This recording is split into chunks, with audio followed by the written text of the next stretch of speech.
Ito ang DepEd natin. Sa harap ng mga isinasagawang pagbabago tungo sa lalong ikahuhusay ng antas ng edukasyon sa bansa, ngayon ang panahon ng pagkakaisa. Sa DepEd natin, may tumatayo para magturo.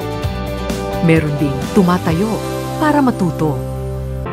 I have been teaching for almost 7 years. By being a teacher, I realize na lahat ng dreams ko na-fulfill ko.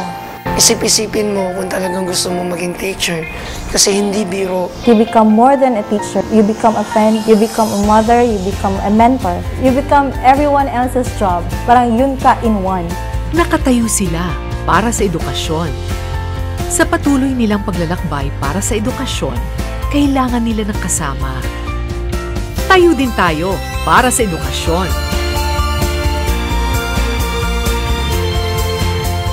Ang isang tinitignan ko kung ano ang kaya kong gawin bilang kawani ng gobyerno, kahit maliit lang, na para mapaganda ang takbo ng ating edukasyon.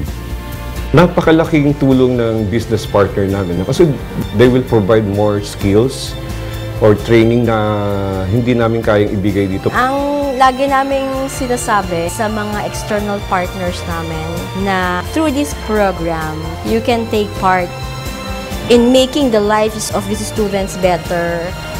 So not only for them, but for their family and for our country. Parang ano yan, two legs yan eh. We are one leg and they are also one leg. Pag wala sila, tinanggal mo, di ako makakapaglakad. So without them, talagang pilay na pilay kami. Nasa kanila kasi yung resources, nasa kanilang equipment, nasa kanilang expertise, na kulang kami. Sila mag-employ sa bata. Ibig sabihin, lahat kami kikilos.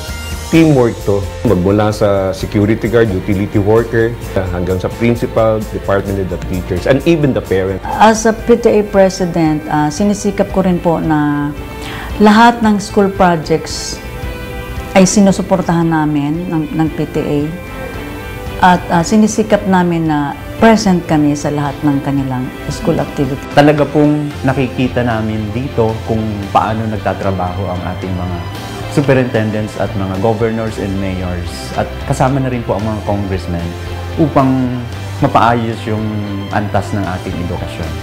Hindi rin po nagpapahuli yung mga non-government organization, private sectors, business leaders sa pagbibigay ng tulong sa DepEd. Sa ating pagtayo para sa edukasyon, binibigyan natin ng magandang kinabukasan di lamang ang mag-aaral, kundi pati ang buong bayan. Hindi lamang iisang tao ang dapat gagawa. Tulong-tulong mula sa pinakamataas na posisyon hanggang pababa. Tayo sa regional office, sila sa division offices at sa mga paaralan, kasama ang ating mga local government officials at mga NGOs and yes, who are pursuing education projects as well. Pati na rin po ang central office ay magsama-sama na isa-isip kung ano ang mainam para sa mga kabataang Pilipino na ating pinaninidihan. Katulad yan ng pamilya. Ang pamilya, hindi yan mag-i-exist kung wala yung nanay, wala yung tatay. Kung wala rin kooperasyon yung mga bata. Kailangan lang magtulong-tulong tayo. Kasi sa tulong-tulong, walang problema na hindi masosolve. Kailangan at the end of the day, ang pakay natin ay ang ating bansa, ang ating mga mag-aaral. Ano man ang ating kinalalagyan, ano man ang kinatatayuan, kailangan lahat tayo para sa edukasyon.